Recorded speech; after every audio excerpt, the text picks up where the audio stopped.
Hey everybody, and welcome back to Kerbal Space Program RP-0. This is part 2 of our Extra Live recap footage from our Extra Life 2019 live stream. Hey, would you look at that? So we are continuing our build project in orbit of the moon, our Tremonia rebuild, and this is our second shuttle flight. It has been thoroughly wrung out and dried, and all the seawater knocked out of the engines prior to this flight. It's about 65 or so some odd days later, which is our typical turnaround time for SKS Heavy. And with this flight, we will be taking up the power coupler, power couple. All of them sound weird, so whichever. Anyway, this is the solar panel array and comms setup for Tremonia Station. It will consist of more than a few dockings done autonomously in a low lunar orbit after our crew, which is actually the same crew as last time. They're just, this is what their job is to fly the SKS Heavy to orbit and back and generate lots and lots of money for the CCSA space program. So, and on that note, they're doing a very good job because they haven't broken anything yet, which is surprising, I guess. Quite an accomplishment. Anyway, this cargo is significantly lighter than the laboratory module we lifted up last time. We're actually way under our tonnage, and if there were room in a standard SKS, this could have actually gone up on that instead. It is so light in the tonnage department. It is, however, badly assigned tonnage, as at the heaviest part, which is the transfer module that will be responsible for doing the TLI burn, the orbital insertion burn, and all of the propulsivity during docking is forward in the cargo bay instead of aft where it should be, thanks to my impatience is really the only answer. So with boosters down and away as of many minutes ago, we will do our belly roll and actually approach our orbit in a somewhat standardized manner this time.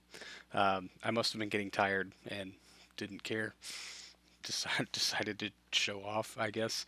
Now we'll have a very easy trek to orbit, and then we'll go ahead and get our cargo displaced, as this crew will again sit in orbit for 2 weeks or so to make us lots and lots of money.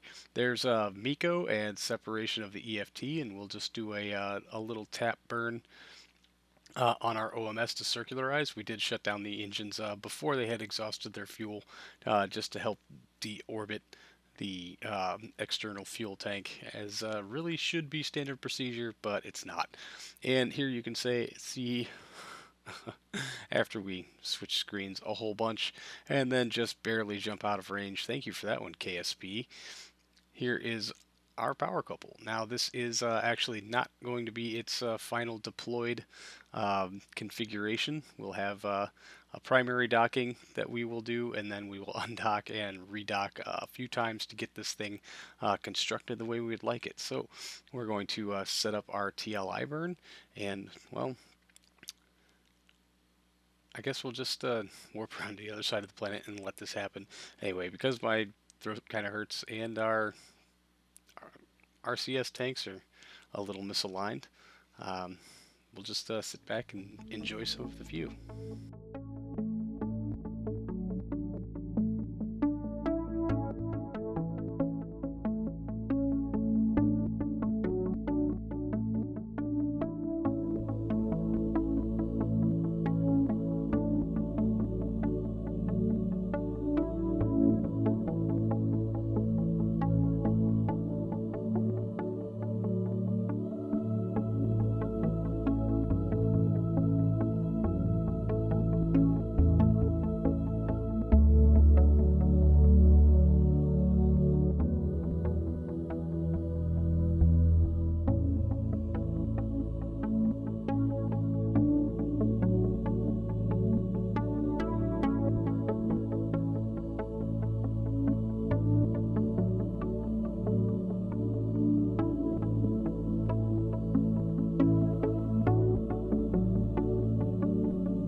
And with the TLI complete and our burn to rendezvous also complete, it is now time for us to move in for docking, where things were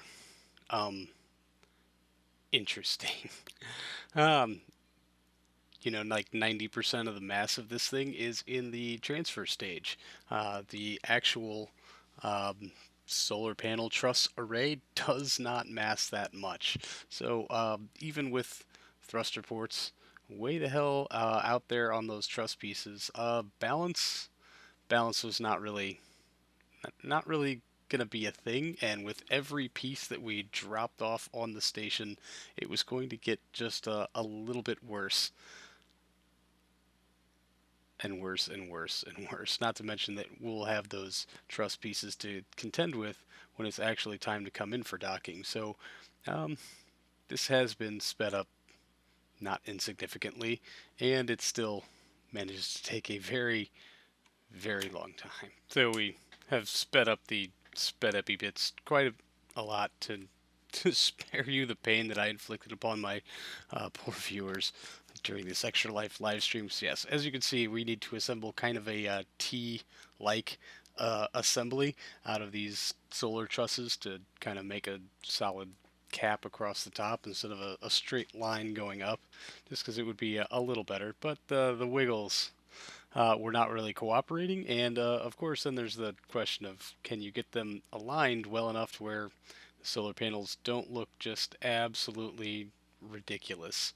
So we'll actually transfer a bunch of fuel out of this module to try to help offset the weight by a whole lot. We do have that massive fuel tank down there that we can just use for holding fuel. That's what it's there for. And so now we will make the jump across to the other side of the station while totally not clipping anything with our RCS trusses as we try to line ourselves up for this last docking approach with our final bit of solar truss and get it aligned in for docking. And there it is, smooth as butter. So now we can just go ahead and pull off the tug module, and just as before, we'll get it clear of the station, light that engine, and let it deorbit itself. And now we get to take a look at our handiwork. They're only somewhat misaligned. I'm hoping that if we get that solar panel array facing directly into the sun, we'll have a little bit better luck as far as maybe it not looking quite so, I guess, stupid. Stupid is the word we're looking for. Anyway, we will now jump back to our SKS Heavy, still sitting in low Earth orbit, as they are now going to complete their contracted stay, and we will once again have dreams of hitting a runway with this thing. No spoilers this time. Trying very hard to go by the manufacturer's recommended specifications as far as when to deorbit and how to do it. But I think this is the part where we actually realize that using physics time warp during the reentry procedure, since it only does a physics tick once every like 4 seconds instead of, or it does it 4 times as less. It certainly does a physics tick more than once a second. Oh geez, Crash, come on now. It does in fact affect the way aero forces work on the vehicle and the way that the vehicle reacts to said aero forces. So there's that.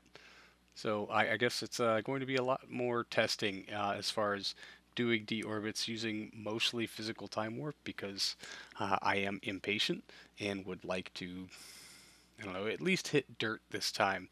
So we'll get our fuel transferred back into the butt tank to help keep that rear end pinned low, so we keep our nose up, create lift slash drag, and make an approach. Although we will absolutely settle for dirt this time. There goes the ablative thrusters ablating, and yeah, we're way the hell out over the ocean and way too slow. Once again, dreams of Florida have been very quickly dashed, very, very early on into our deorbit procedure. But I think we can actually make it landfall this time. Yep, and without too much issue. There's the Gulf of California, and as we start to cross over into Mexico, we will start to divert ourselves northward just a little bit. It does buy us a little more dirt to land on, but yeah, dreams of going to Florida are certainly out of the question.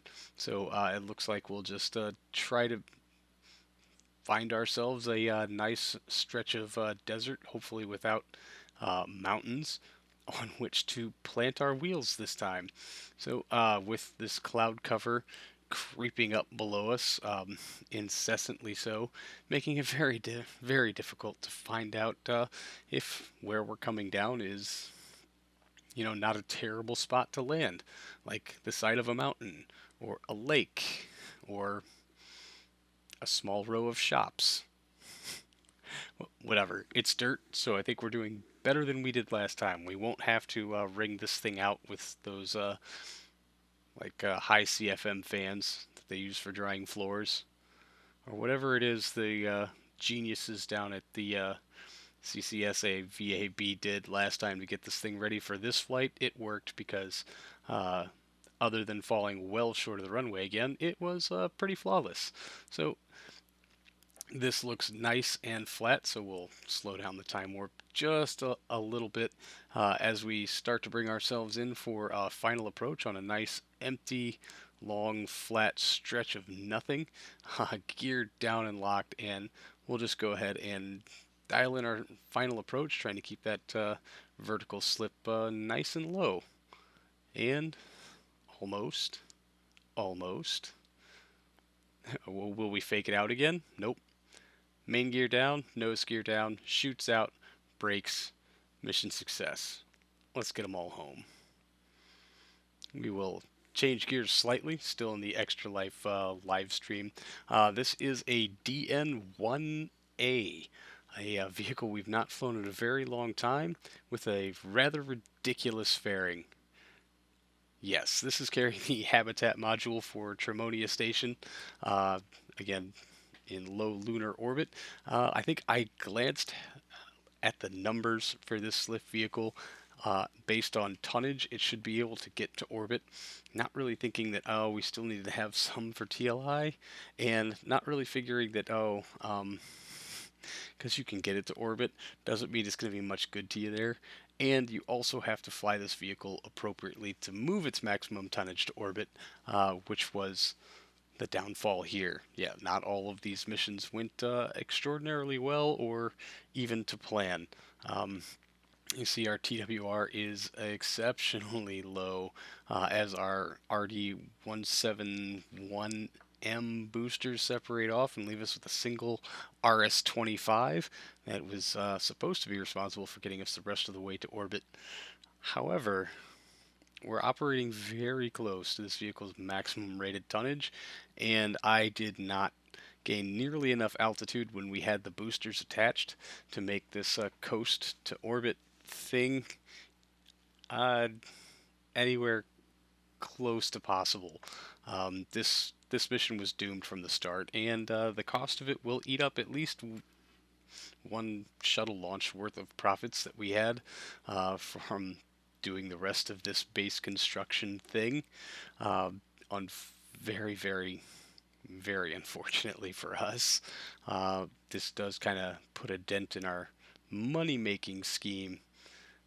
And man, is it just an awkward cargo to get up there. See, really, the plan was that we would circularize on the A upper stage, letting the core stage fall back to Earth, but its TWR is so low that we would have had to loft so high, and that takes a huge chunk out of our available delta V, because we have to spend some of that energy going up instead of accelerating forward, which is what we need to do to get to orbit. This was kind of bad planning on my part, and wanting to cheap out on a launch vehicle and go with the cheapest one that can reasonably lift the tonnage. And I think had maybe I planned the flight plan a little better, maybe flown it a little better, we could have had some success on it, because the transfer stage attached directly to the habitat module is enough to kick it to the moon and do all the things there that it needs to do. I mean, at least in theory. It would have been nice to have a little extra gumption there, but yeah, maybe not. So as we're get our TWR a little higher towards the end of this RS-25 stage, we'll kind of lean into it a little bit. This was also a mistake. We should have been using this to buy much more time for that A upper stage to do anything at all, because that TWR, when you light it up, is not very good. But we kind of decided to just go for broke, let those 5 RL10s do as much acceleration in a forwardly direction as possible. We'll even get so desperate as to use the RCS ports to gain a couple extra kilonewtons of oomph, as we try very desperately not to have wasted a whole lot of money on this launch. I guess you can tell by the foreboding in my voice that this does not go very well. Yeah, not all missions as far as this reconstruction project are actually going swimmingly, just the shuttle-based ones. One of them literally swimmingly. Oh, that was bad. I'm sorry. I'll see myself out now. But we did have some time here to fret in our impending demise as our downward acceleration picked up. Now, I did discover far too late that some life support supplies had been loaded into some of the habitat modules, which was not supposed to happen. We'll jettison all of those sandwiches to fall harmlessly back to Earth over the ocean, and realize that it's not going to do us nearly enough good.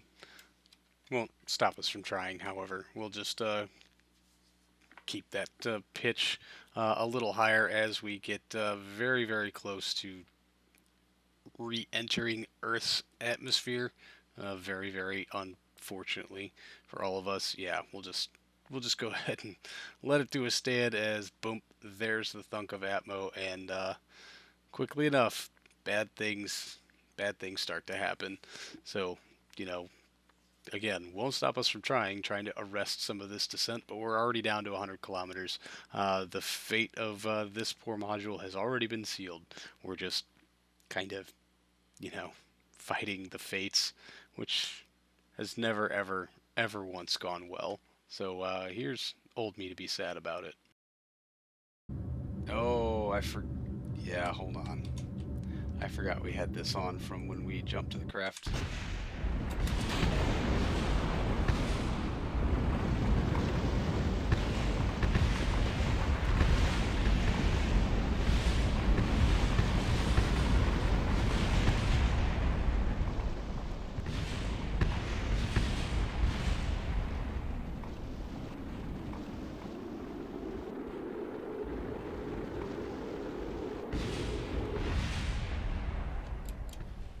Not to be entirely deterred, we would jump swiftly back into the VAB and queue up a new launch of one of these on a much more appropriate DN2B.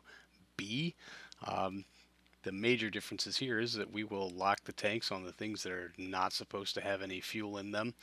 We will get rid of this extra docking port that we had no real reason for it to be there. That saves us upwards of a ton. And we'll make sure that this is appropriately outfitted before placing the rocket back underneath it and then deleting it, because that was the DN1. We'll run to our sub-assemblies menu and pull out the slightly more capable DN2 series. The major differences here is that we have 2 RS-25s on the core stage, a slightly longer runtime for it, and the big difference being this big HG3. I think we're going to go with the B-2 variant for the upper stage. That will handle our circularization into low Earth orbit, and then the beginning half of our ejection burn for TLI, or a TLI burn, not really an ejection burn. We have not used this rocket in a very long time. We haven't really had something of such low tonnage that wasn't going in a shuttle bay really forever now. So it can use for a few upgrades, including the booster engines moving to the RD-172, and of course the HG3 going from the HG3A to the B2 variant. And then we'll just go through and make sure all of our fueling is correct, because that has to be a thing, otherwise this whole thing is just going to fall apart before it ever gets started. I think the ratios for all of the RD17 series are the same. I wanted to verify. The HG3 series, however, there are some slight differences between models as far as their mixture of liquid hydrogen and liquid oxygen. And because these boosters are so much more powerful, the 172s versus the 170s, we can go ahead and expand out these tanks without endangering our liftoff TWR by too much, which gives us a good solid runtime to really help get this thing off the pad and hopefully into orbit. Can't do much about the really awkward fairings, however. So we would get this added to the build list, and then actually after the Extra Life live stream concluded, I was able to come back a day or two later and go ahead and get this thing launched to orbit. So I'll leave you with the rest of this footage as we make our way out.